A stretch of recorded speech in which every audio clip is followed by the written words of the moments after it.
Assalomu alaykum, hammalaringga sog'misizlar, salomatmisizlar? Uzr, yotib video qilyapman. To'g'risi, bugun yakshanba kuni videolar chiqarmoqchi edim, yana ertalabdan boshimga og'riq kirib, juda ham ko'p o'yladim. Bitta ikkita negativchilarni gaplari, yomon og'ir botgan gaplari bor, o'shaning uchun boshim to'g'risi hech narsani qabul qilmay qoldi-da.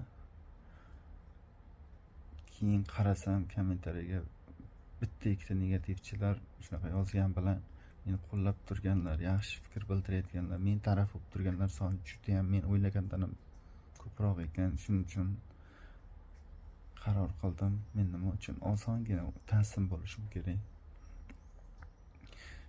Axir shuncha inson men oddiygina yuzimda tabassum ko'rish uchun shuncha inson shuni xohlab yozyapti.